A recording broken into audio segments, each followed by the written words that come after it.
Welcome back to AM Northwest on this Valentine's Day. And who better to share tips on romancing your partner than a romance novelist? Here today to tell us how to keep the romance burning, and today and the rest of the year, we welcome the author of Prelude to a Scandal, author Delilah Marvelle. Good to have you with us. Thank you for having me. So I was asking you if your husband's a romantic, and you say? Yes, he's the very reason why I write romance. Listen to you, that's so sweet. Do you have tips for men and for women? And for women, mostly men.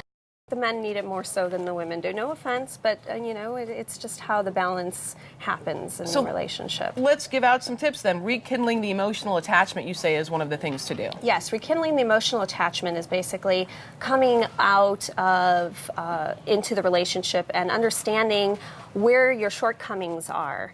And communication is key. Approaching your loved one and saying, well, what do you define as romantic? Because what may be romantic for you, it might be different for me. Yes, and it is different per every female as well as per every male. Right. For a female, maybe flowers isn't as romantic as emptying the dishwasher, for instance. And for the guy, you know, it's maybe not the lingerie he wants to see, but he wants to go to a football game that she never wants to go to. So it's kind of that give and take. So talking about it. Yes, communication is key. All right, and then a tip for middle. Yes. Yes, it's being spontaneous in your affection. That's the biggest one.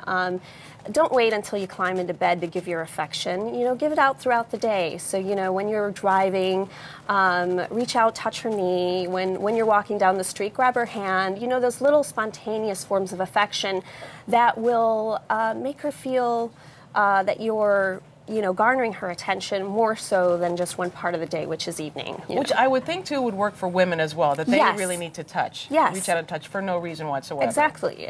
Being affectionate is very key to a relationship. All right, you say to pamper her without getting sexual. Oh, yeah, that's key. You know, when men think of themselves as being romantic, usually it's like the lingerie, you know, the rose petals around the bed, and that's not necessarily, it basically then what results in it is that he ends up getting something out of it too. But what about giving her something without taking something from her? So meaning, like, an example would be ask to polish her toenails for her.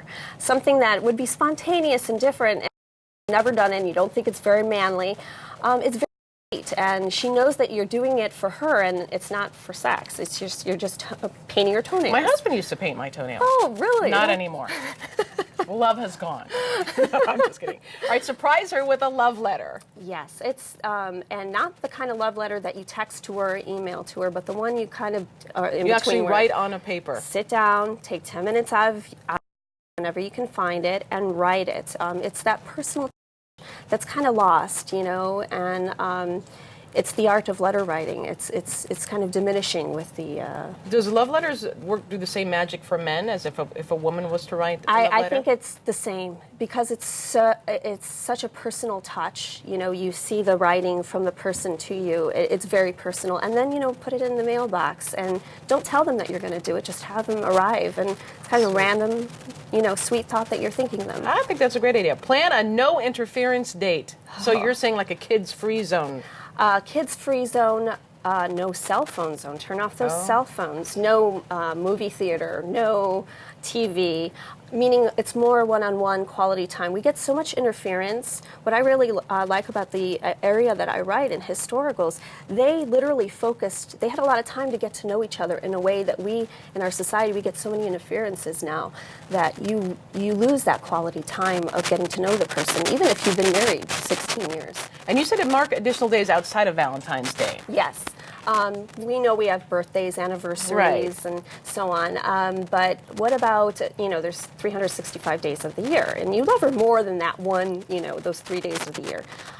My favorite one would be mark your first kiss date, you know, your very first kiss. And if you can't remember the date, agree on a date and celebrate it in a special way.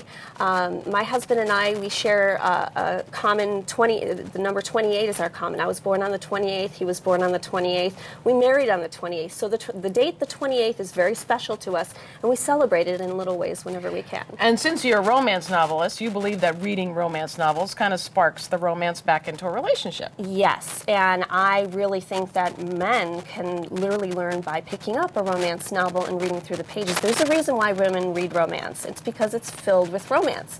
And they're not reading it just for the sex, because the sex they get from the gentleman himself. It's having to do with them sparking and kindling that new relationship, finding something new, that new thrill in the relationship. Interesting. And your newest book is The Perfect Scandal, is that right? The Perfect Scandal, yes, comes out the day after Valentine's Day. All right. Well, happy Valentine's Day to you. Thank you so much. And thank you very much. We'll put information, too, about your book on our website. Oh, thank you. at KT.com.